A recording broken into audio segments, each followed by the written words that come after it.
Most time our politicians just bring in policies too, for sure.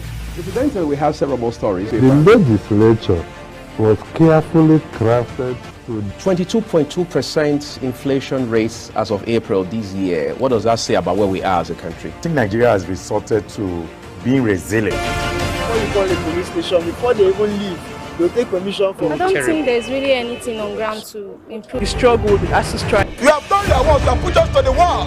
We are not your slaves. I'm not a small boy. You should have given me the report. I have not seen the report.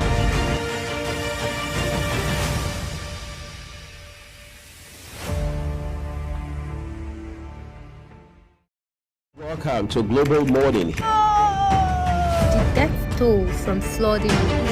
Most time our politicians just bring in policies too, for sure.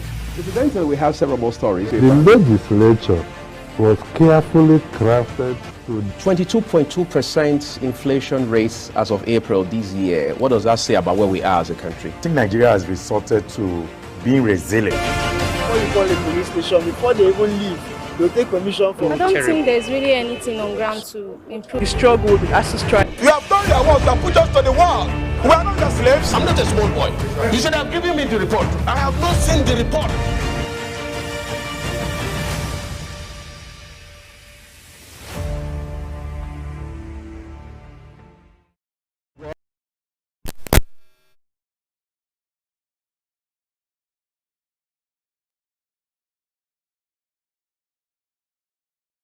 The 8th day of May 2024. My name is Anthony Momodi. Welcome to today's edition. I'm not alone.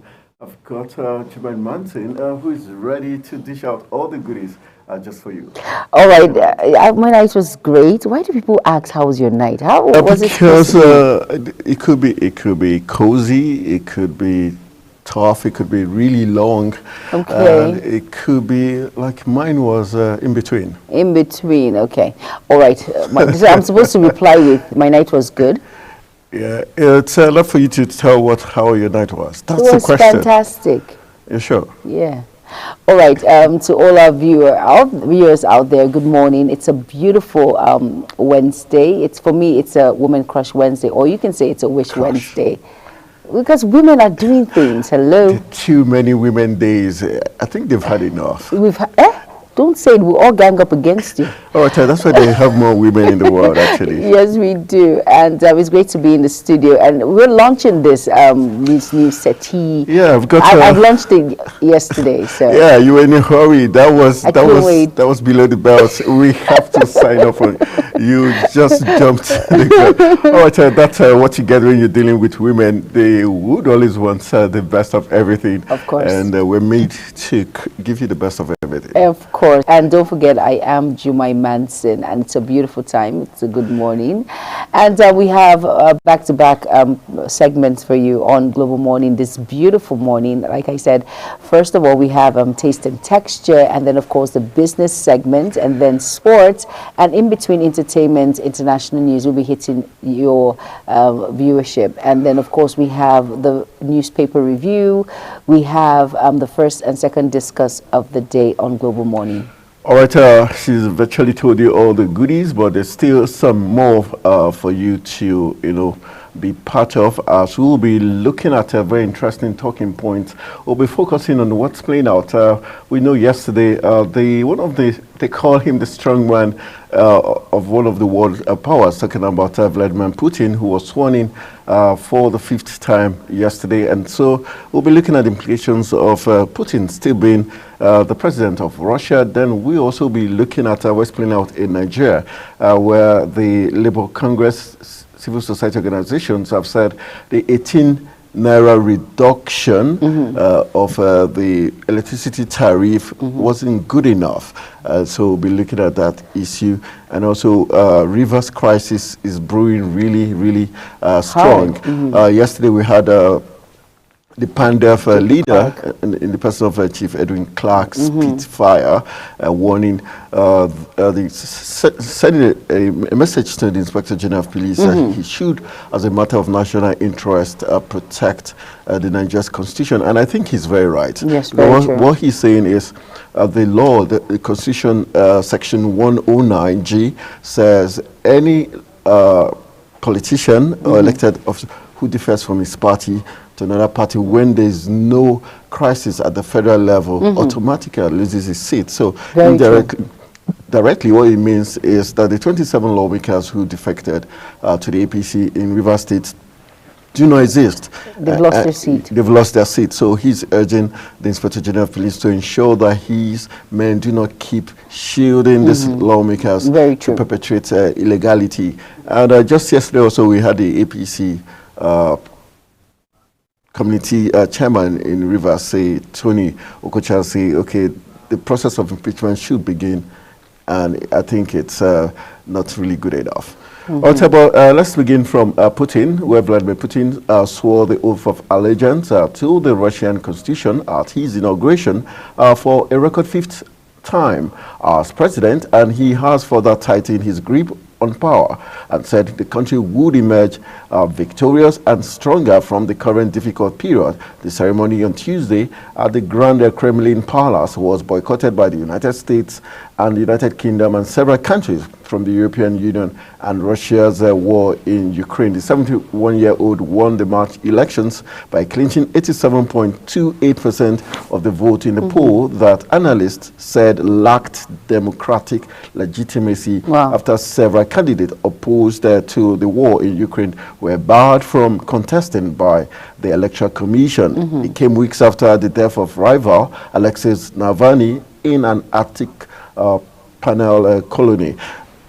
I think let's just look at for you, do you think this is like battles drawn, lines drawn once the United Kingdom and the UK and other countries, you know, avoided his inauguration, which is supposed to be a big thing to show support. To show support. So it shows that they've actually drawn the line. They've made their stand. They're not in support. And of course, this is not, well, Russians, you know how they are. He practically doesn't care. So he will actually proceed with whatever intentions he has in his heart. Of course, we know he's a very strong president. He is very strong, holding Russia really strong. So whatever the UK, the United States, whatever they say, he doesn't care, really. And now they've made their stance known that they're not in support of him coming into power again and all of that. But, well, let's just see how well this plays out.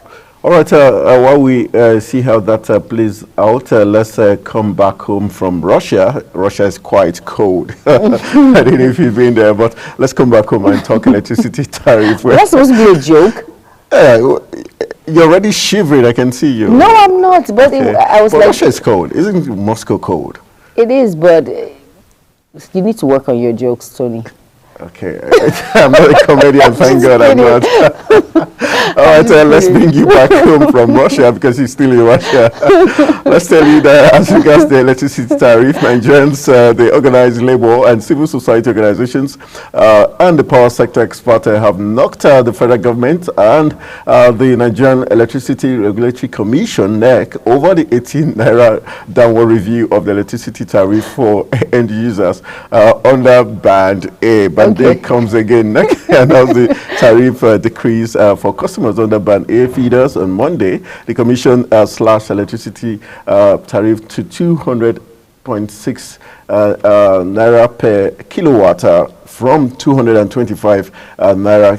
The Keja Electric, Abuja, Kaduna, Ibadan, Enugu, and other discos effected the new tariff implementation on Monday. That's unusual, but the fact that they had to effect the reduction without being forced to. But it's in there.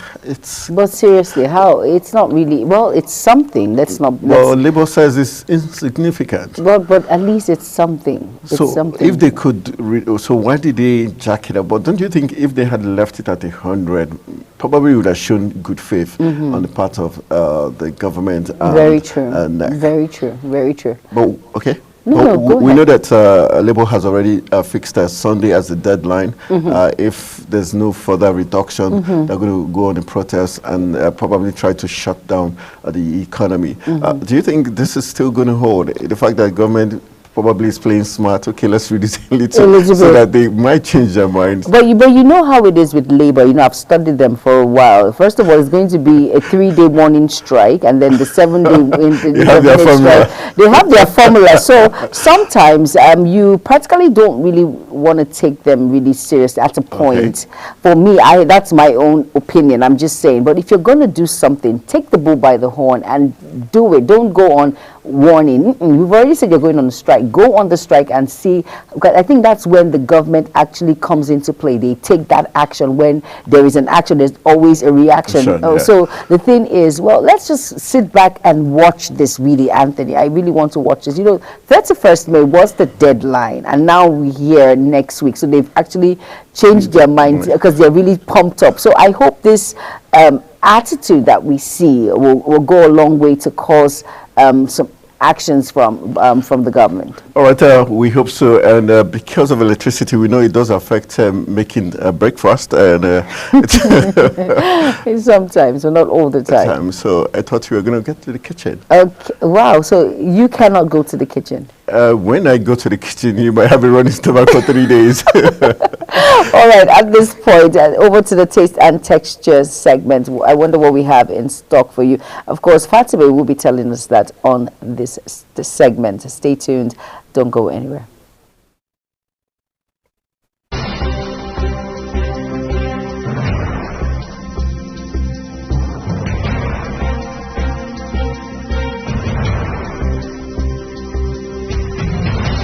For me, breakfast is the hardest meal to stay on track with. Some days I wake up in the morning and I just want to eat whatever the easiest. This easy vegetable egg bake is a simple breakfast casserole that can be made ahead of time to make mornings a little less stressful. Filled with fresh vegetables topped with a sprinkle of cheese, this egg bake is easy, healthy option to add to your menu.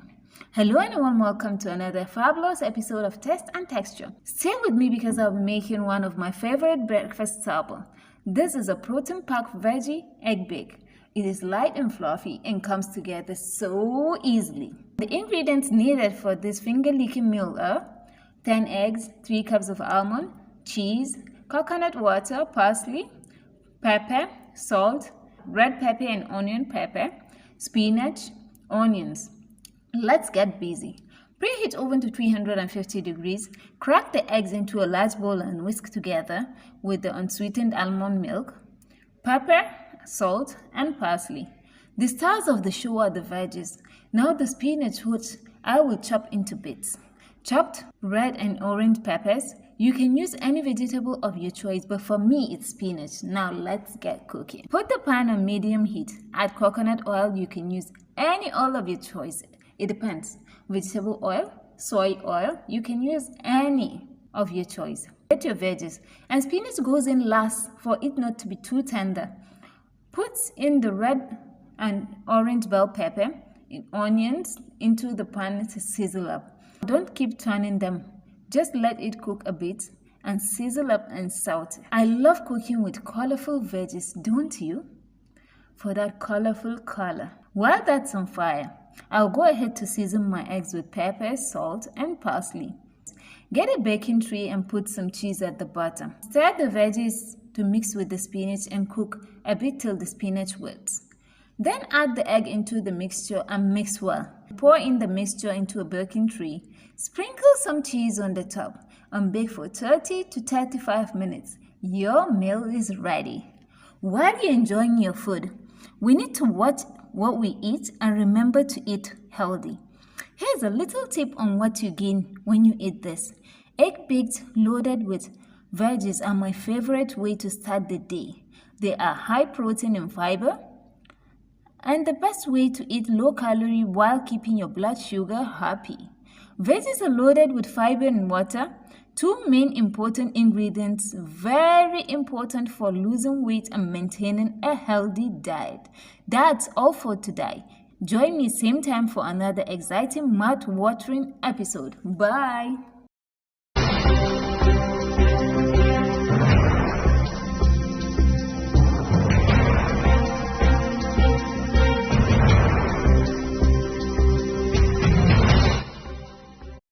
All right, you're welcome back from that taste and texture segment. Hope you enjoyed. I will be trying out that breakfast.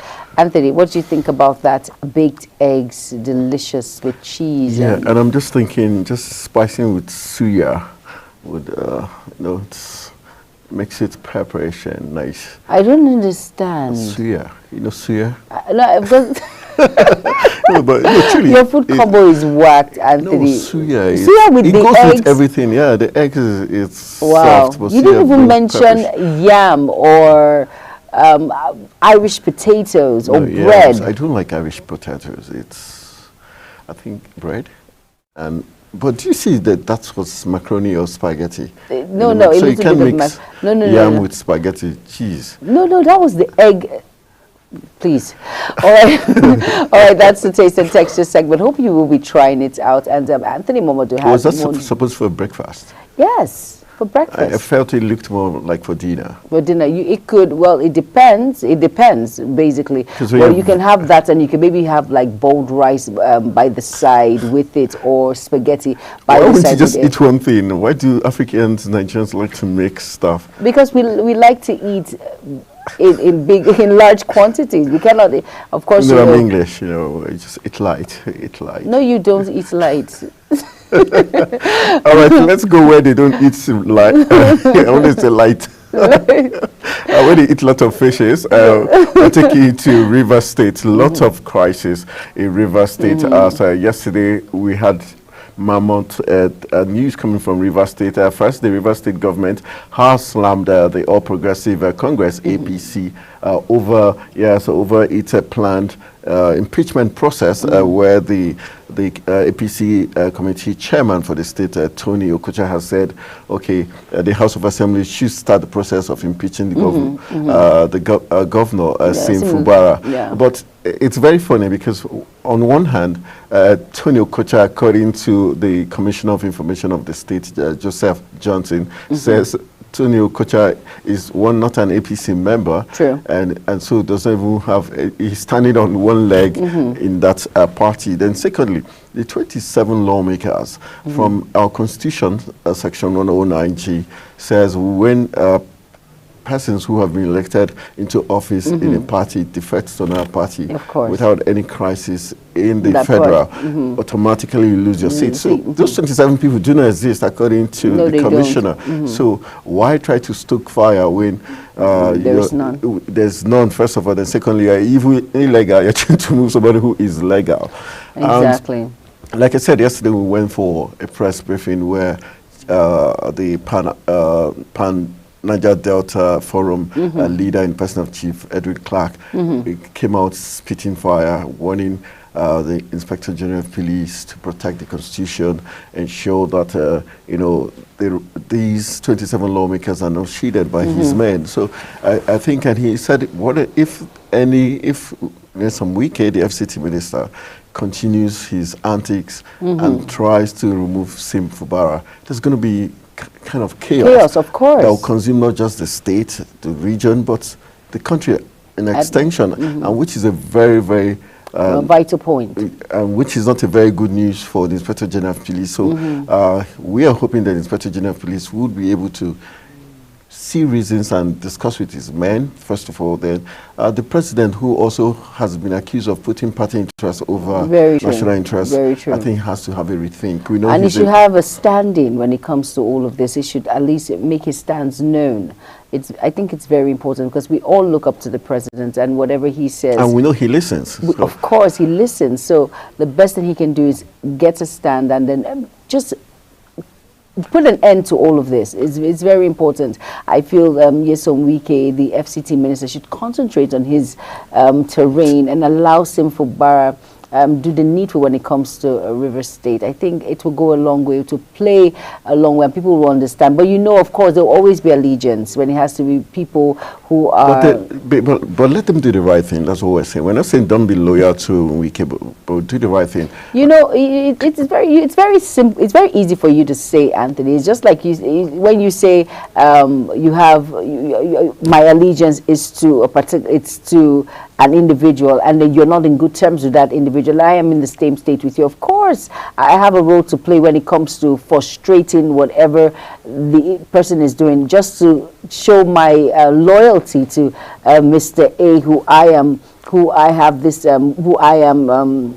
having allegiance to. All right. So you cannot blame these individuals. Nyesom Wike himself is the only one that can actually call his loyalists and say, hey, look, I've moved past all of this. Let's move on. I think that's when peace can reign in Rivers State. All right. We hope the fact that the key actors are beginning to judge, or the peace might come somewhere, but strong warnings from Ed Clark shows that hopefully, we pray that the presidency will also listen. But I wonder if the president can hear, because our next talking point tells us that the president has said that the presidency has said that President Bola Tinubu would return to Nigeria on Wednesday after his trip to Europe. So obviously, he's not even in the country to hear what's playing out. But we know that he's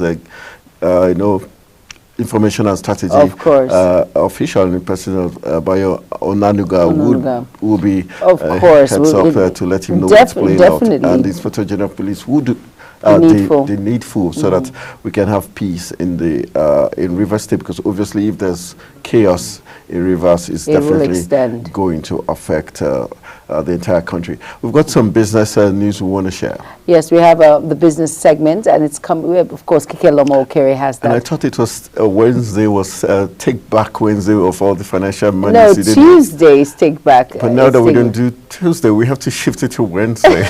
No, we cannot. We have Women Crush. You just don't want the women to be involved. Today is Women Crush Wednesday. Okay, so they crush on men, I understand. Very funny.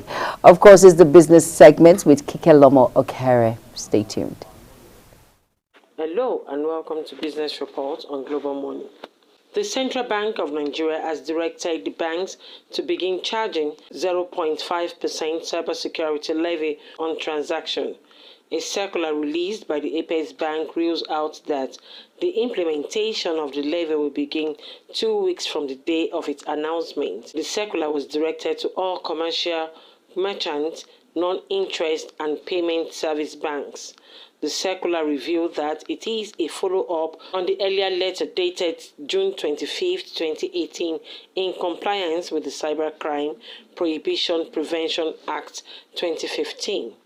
And under the provision of Section 44, Section 2A of the Act, a levy of 0.5%, equivalent to 0.5%, of all electronic transaction value by the business specified in the second schedule of the Act is to be remitted to the National Cyber Security Fund, which the Office of the National Security Advisor shall administer. The CBN says all banks, financial institutions, and payment service providers are now required to implement the directive. The levy shall be applied at the point of electronic transfer origination, then deducted and remitted by the financial institution. The Debt Management Office has opened the subscription for May FGN saving bond priced at 1,000 per unit. The 2-year saving bond maturing on May 15, 2026 is to be offered at the interest rate of 17.407% per annum. The 3-year saving bond with a maturity date of May 15, 2027 features an interest rate of 18.407% per annum. This interest rate represents the highest ever offered by the DMO on FGN saving bond as the country moves in the direction of a further rate hike. The subscription of this bond began on May 6, 2024 and will continue until May 10, 2024 as per an announcement made by DMO. Nigeria may reinstate a previously suspended telecom tax and other fiscal measures as it seeks to secure a new $750 million loan from the World Bank. This is according to the Stakeholders Engagement Plan for Nigeria Accelerating Resource Mobilization Reform Program, dated March 2024, between Nigeria and World Bank. A copy of the plan's document suggests the government reintroduce exercise on telecom service EMT levy on electronic money transfer through the Nigerian banking system among taxes. President Bola Ahmed Tinubu in July 2023 ordered the suspension of 5% excise duty on telecommunication and the import tax adjustment levy on certain vehicles. However, it appears that this suspension may be lifted to meet the program targets for a new, yet-to-be-approved World Bank loan. The program development objective is to strengthen the government's financial position by enhancing its capacity to manage and mobilize domestic resources effectively, which include improving tax and custom compliance as well as protecting oil revenues. This week starts on a bearish note in the Nigerian exchange NGX, which posted a 0.89% decline to close today, with all share index of 98,703.68 points, marking an 883.57 points decline from last Friday's 99,587.25 points. The decline in the market was driven majorly by the 10% fall in the Airtel Africa share value. However, market breadth was positive as 38 stocks recorded gains, in contrast with 18 that recorded losses. Kike Lomo Okeri, Global Television News.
Hello and welcome to all our viewers in Nigeria and news on Global Television.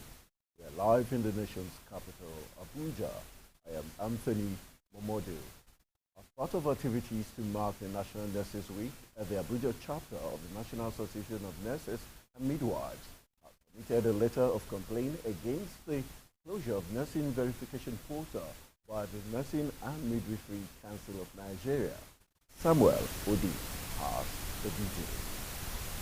The nurses who marched from the Federal Secretariat to the House of Representatives complained that the verification portal has been shut down since November 2023 by the Council. They called on the House of Representatives to come to the aid of nurses and appealed to the Nursing and Midwife Council of Nigeria to reopen the verification portal without conditions. The portal was closed down in November, and we were waiting for a reopening, maybe with a better verification rules. But when they reopened, they came up with a verification guideline that does not go well with any nurse. That a nurse will have to study, train, or practice 2 years after education before you can qualify to be verified. Then that the verification that is supposed to take maximum 24 hours is going to take 6 months to a year. Okay? Then another thing, we will need to get a letter of good standing. I keep saying it. A letter of good standing is for job referencing. For crying out loud, they licensed us. The people that are asking for verification are not asking for if this person is working well. We want good working environment for nurses. Nurses should not be relegated. They should be able to do whatever they want to do. They should not cage us. We are human beings. We have our fundamental human rights. So that is why we are here today, to tell them that we don't want to be suffering in silence and keep on working. We are not comfortable. The country is no longer comfortable for us. That nurses are the backbone of the healthcare system, and the backbone of the healthcare system should be properly taken care of. A king should be treated as a king, not as a slave. Our salary is nothing to write home about, so we need increment in our salaries as well. And then the verification rules should be reversed. It should be reversed with immediate effect. And the Chairman Health Committee, Honorable Amos Magaji, assured the nurses that he will invite the members of the Nursing and Midwife Council of Nigeria for a meeting and their complaint will be addressed. Many of the nurses that are in locum right now will be absorbed into permanent employment. But there is a process. So you guys need to exercise patience and see that that is done. And I'm assuring you, I've sat with the Minister of Health, and he's doing wonderfully well in issues regarding health of Nigerians. And then the various committee of health in National Assembly, and of course the Senate, every registered nurse and medical professional is gainfully employed in Nigeria. Samuel Odi reporting for Global Television. Senior Special Assistant to the President on Sustainable Development Goals, Adejoke Orelope Adefulire, has called for considerable attention to the welfare and development of senior citizens across the country. He made these appeal during a strategic partnership meeting with a delegation from the National Senior Citizen Center, led by the Director General, Imam Omokaro.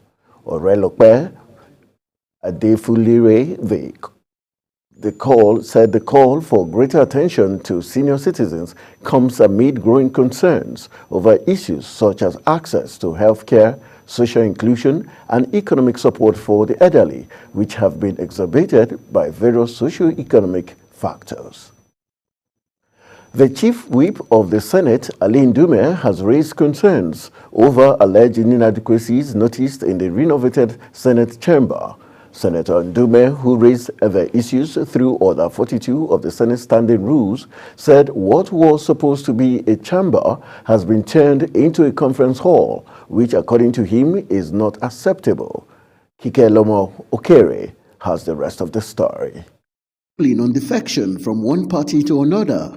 According to the court ruling, if an elected politician defects to another party without crisis at the national level, the politician loses his or her seat. Chief Edwin Clark, therefore, All right, sorry for the mix-up in that report. Kike Lomo Keri now tells us more as regards the Senate issue. All right, moving on. In a bid to achieve the zero malaria target in Nigeria, the federal government has emphasized the need to move from idealism to pragmatism. The Coordinating Minister of Health and Social Welfare, Muhammad Ali Pate, stated this at the Ministerial Roundtable meeting on rethinking malaria elimination in Nigeria, held in Abuja. The meeting was aimed at providing stakeholders the opportunity to access the current malaria situation in Nigeria, evaluate the effectiveness of the existing tools in addressing the malaria scourge, and factors facilitating or mitigating the progress towards the elimination of malaria in Nigeria. Elder statesman Chief Edwin Clark has called on the Inspector General of Police, Kayode Egbetukun, to protect the nation's constitutional rights as a matter of national interest by stopping his men from shielding the 27 APC lawmakers from Rivers State. Global Television correspondent tells us more. Recall that there is a court ruling on defection from one party to another. According to the court ruling, if an elected politician defects to another party without crisis at the national level, the politician loses his or her seat. Chief Edwin Clark therefore blamed the former governor of Rivers State, Nyesom Wike, and his loyalists for the chaos in the state, and insisted that the constitution was clear about the fate of the defected lawmakers. We have seen that your policemen in uniform are being used to beat the Constitution of Nigeria with impunity. You have a duty to arrest the situation. People who have been declared, whose election have been declared null and void, they are no longer there, should not be allowed to disturb the government of elected government. He also frowned at the lukewarm attitude of state and non-state actors over the brewing crisis in the state, especially the presidency that has put party interest above national interest. I believe that the Inspector General of Police should advise Mr. President that the interest of one individual and his men should not be taken above the interest of the nation. Otherwise, there will be problem in this country that we will not be able to cope with. There is no gainsaying that issues of national interest must be upheld and protected by all and sundry, especially those at the helm of affairs for unity and development of the nation. Anthony Momodu reporting for Global Television News. The National Emergency Management Agency, NEMA, has released a comprehensive strategy to help states and stakeholders better brace for the impact of flooding caused by the rainy season. The agency made the presentation during its two-day expert meeting with stakeholders in Abuja. Sharon Ajay has the details. Strategy on climate-related disaster preparedness and mitigation is a vital aspect of the 2024 seasonal climate prediction by Nigerian Meteorological Agency, NIMET, and annual flood outlook of Nigerian Hydrological Services Agency. The Director General of the National Emergency Management Agency, NEMA, Zubaida Umar, emphasized the need for all emergency agencies to hold various meetings to further prepare adequately to ward off implications of environmental adverse phenomena. For all relevant stakeholders to live up to their responsibilities so as to prevent loss of lives and properties that may occur due to the predicted climate-related disasters in 2024. To this end, various emergency sectors, including food security, water sanitation and hygiene, health, nutrition, education, protection, information, emergency shelter and non-food items, camp coordination and camp management, security information and logistics are required to be holding coordination meetings. In the front burner should be preparedness and mitigation measures to be able to effectively respond to adverse climate-related situations that may arise this year. Director General says the preparedness of the early warning by NIMET and the Nigerian Hydrological Service Agency is to save spaces, materials, and preparedness for prompt response. Is to be backed by early action so as to mitigate the impact of possible disasters. Commenting on the movement of displaced persons living in flood-prone areas, the Director General of NEMA, Zubaida Umar, commended state government for measures they have put in place to identify grounds where people can be moved with all basic amenities in a bid to avoid any risks posed by flooding. Sharna J. reporting for Global TV News. The Coalition of Niger Delta Ex-Agitators for Good Governance has countered the appointment of the Administrator of Presidential Amnesty Program, Dennis Otuoru. At a World Press briefing in Abuja, the group said the announcement was not in favor of Ijaw Nation and the Niger Delta at large. Samuel Odi has more. The appointment of Administrator Presidential Amnesty Program Dennis Otuoru has created a lot of controversy among various groups in the Niger Delta region. The group says the administrator appointment is detrimental to the Ijaw Nation as well as the Niger Delta region. His appointment is not in the interest of the entire Ijaw Nation and Niger Delta at large due to the following reasons. Number one, his appointment was influenced by an avaricious interest who subverted the struggle as his personal entity at the detriment of the entire Ijaw Nation and Niger Delta at large. Two, the Ijaw Nation is currently enslaved as a result of one personal desperate attempt to seize everything for himself. The group therefore appealed to the federal government to intervene and ensure that one man's political intrigues does not dominate the entire Niger Delta region. Samuel Odi reporting for Global Television. The Federal Capital Territory Commissioner of Police, Benef Igwe, has commenced the deployment of motorcycles and personnel across the rural areas in the Federal Capital Territory to aid security response operations and efforts against banditry. Igwe says it is the command's continuous support and responsiveness to the security and safety of residents, especially those in the rural communities of the nation's capital, where bandits and kidnappers have recently turned to hideouts. The Commissioner of Police says deployment of the motorcycles painted police colors is made to aid swift operational response to communities and areas where vehicles may not easily be accessible or navigate when the need arises. You're watching AM News coming to you live from Nigeria's capital, Abuja. We're on Star Times Channel 276.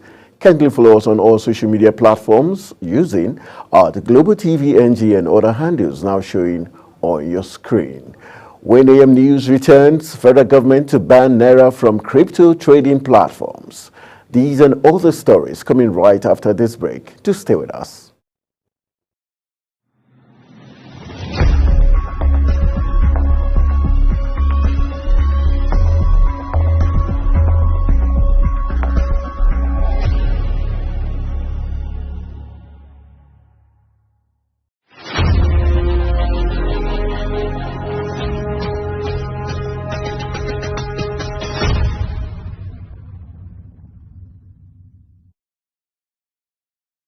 Welcome back. This is Global Television bringing you live broadcasts of the AM News. Thank you for staying with us. On the foreign scene, Britain's ruling Conservatives braced for further losses in local elections, their worst result in recent memory and a key test before a general election to be held by January. Prime Minister Rishi Sunak's party lost nearly 500 councillors and control of 12 councils, as well as a parliamentary seat after voting Thursday across the swathe of England saw the Labour opposition make huge gains. The beleaguered Tory leader faces more likely defeats when result of crunch mayoral races in London, Liverpool and Manchester announced Saturday, but is hoping to retain the West Midlands. Israel's military has called for the evacuation of the Palestinians from eastern Rafah ahead of the ground invasion of the city. This is as Gaza aid officials said Israeli jets struck 2 areas where the warning had been issued. The evacuation call followed intensified disagreement between Israel and Hamas over the Islamic State group demands to end the 7-month war.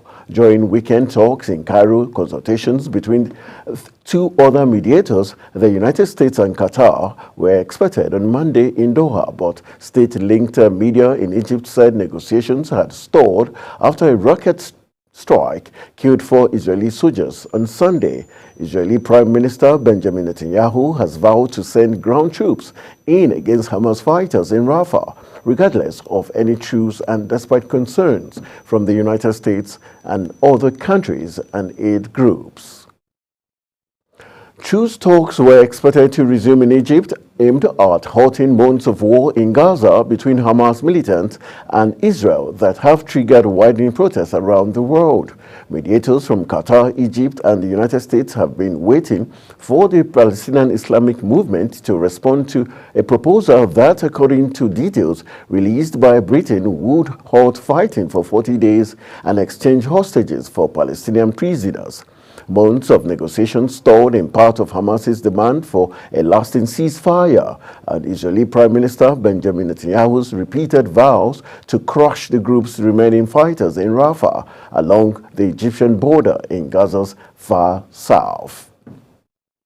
In business, Nigerians have expressed mixed feelings over power supply by distribution companies despite hike of electricity tariff.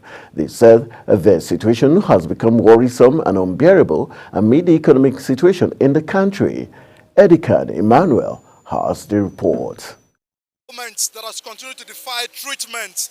The Nigerian power sector, which has undergone different level of diagnosis and treatment, appears to be resistant to the adverse of intervention from the public and private sector since the Nigeria attained its independence in 1960.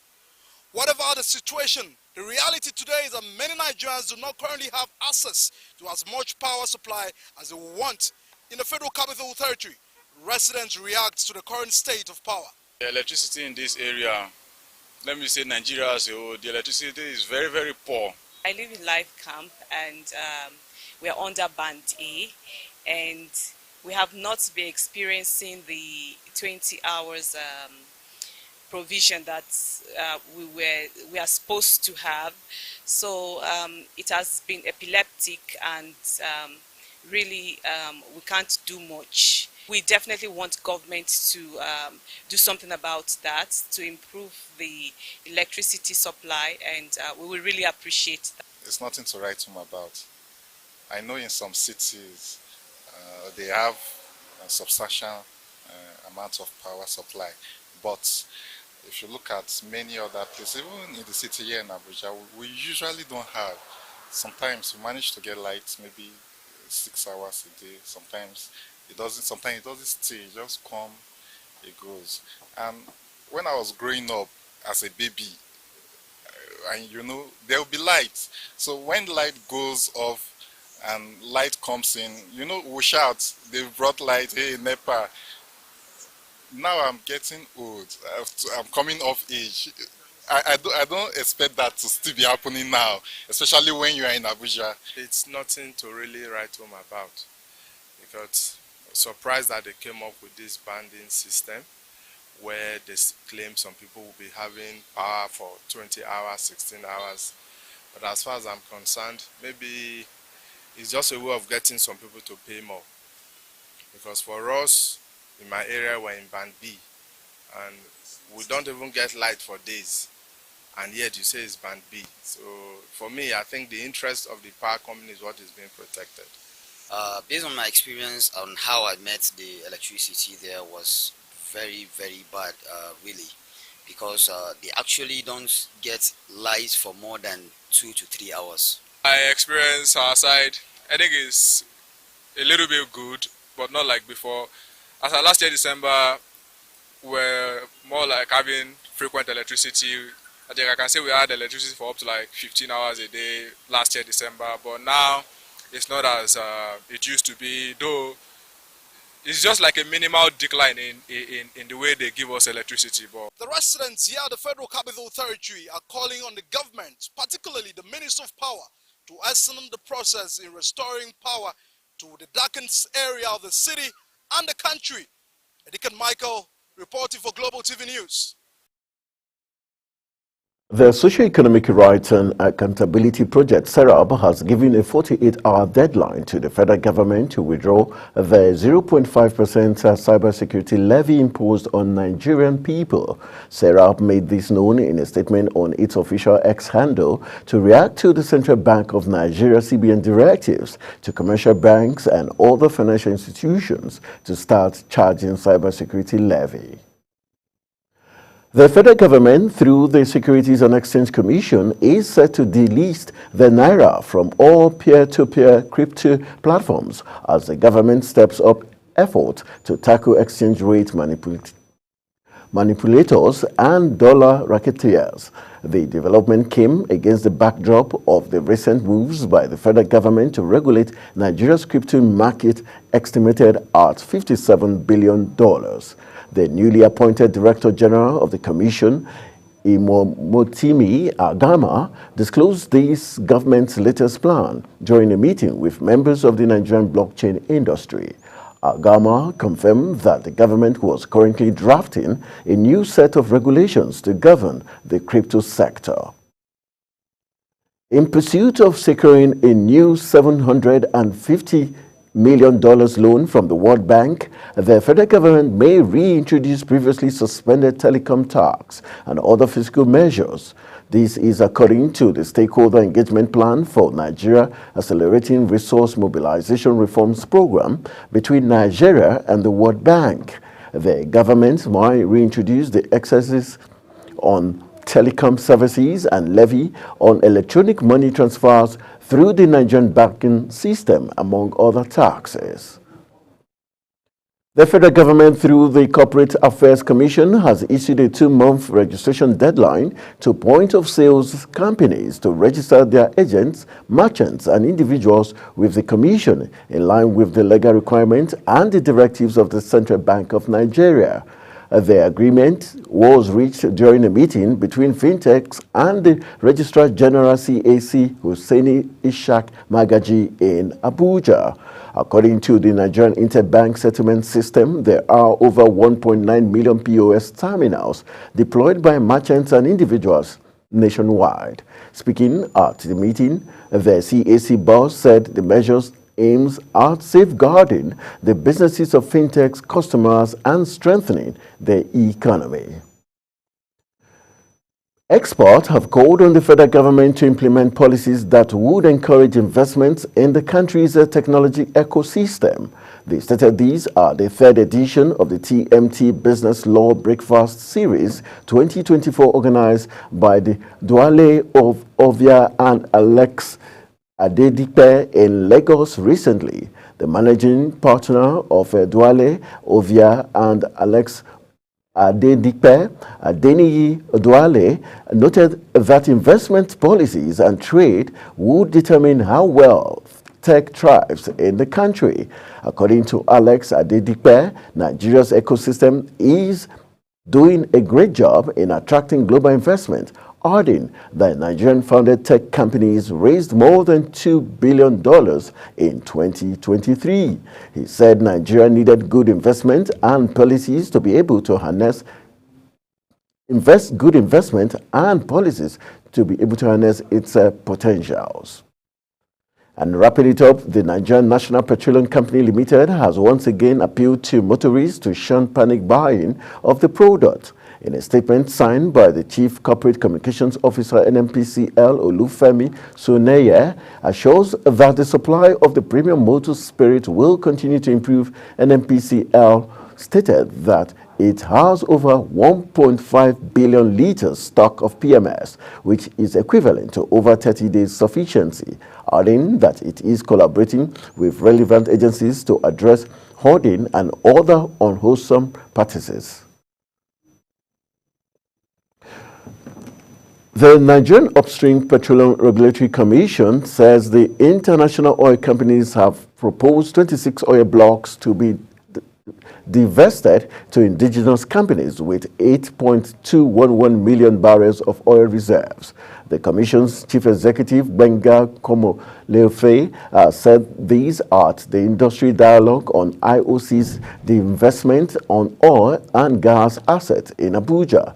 The NUPRC said it had also engaged 2 leading global oil and gas decommissioning consultants to carry out due diligence on the proposed 26 oil blocks to be divested. And that's how we call it a wrap on the Global AM News. I am Anthony Momodu. Good morning.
All right, that was AM News on Global Television, on Global Morning. Up next is Sports Update. Stay tuned.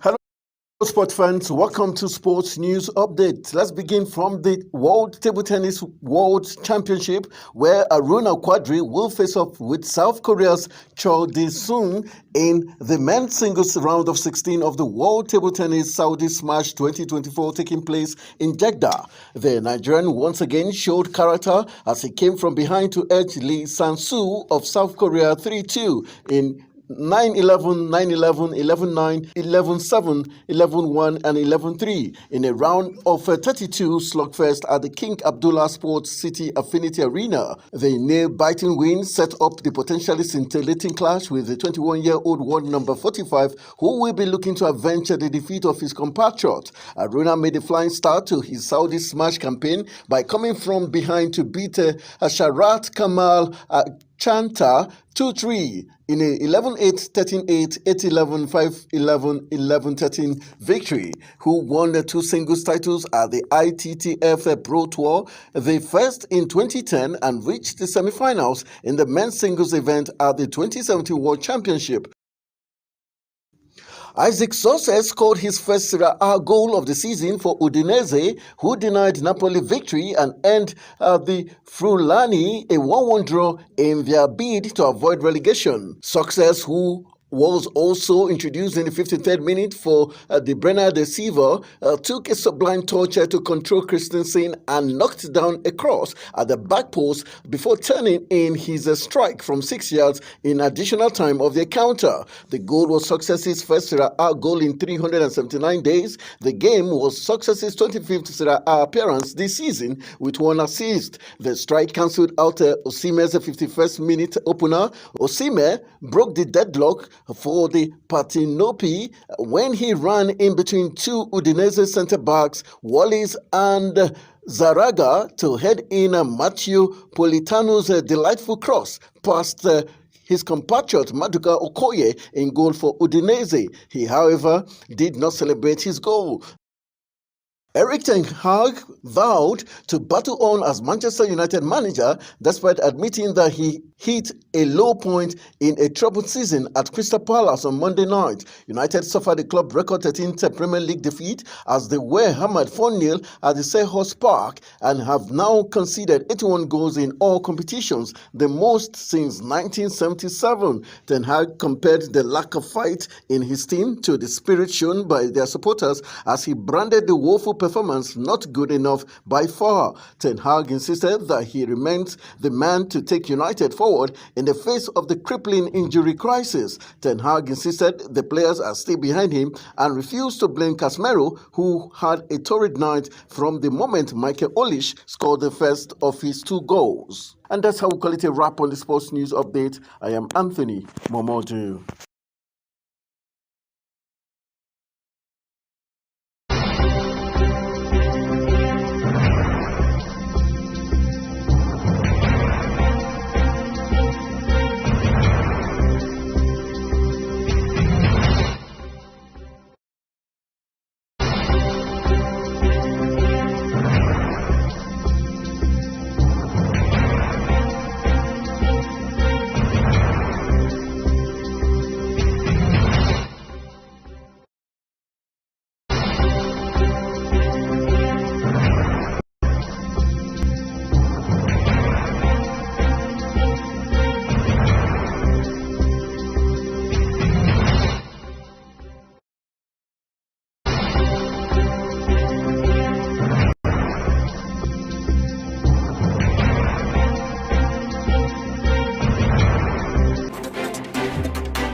Okay, had enough. That liquid makes me all good. It calms the nerves as we are beginning to look at. Okay, it's not okay. I didn't know we're on air already. We're on air. All right, cutting action, but just trying to sip a little water. Just to they say water is very good. Water is life. 80% of our body composition is water. So yes, it is. I drink a lot of water. Yeah, that's why we're Africa's finest. Yes, we are. All right, we'll be looking at what the papers are telling us this morning. Big stories across Nigeria's national dailies. So we'll be looking at the papers, and we hopefully will be joined by our Zoom analyst who is going to be joining us via Zoom. His name is Arms Free Ajanaku, who is a media expert and also involved with the civil society organizations. Ajanaku, thank you for joining us this morning on Global Morning.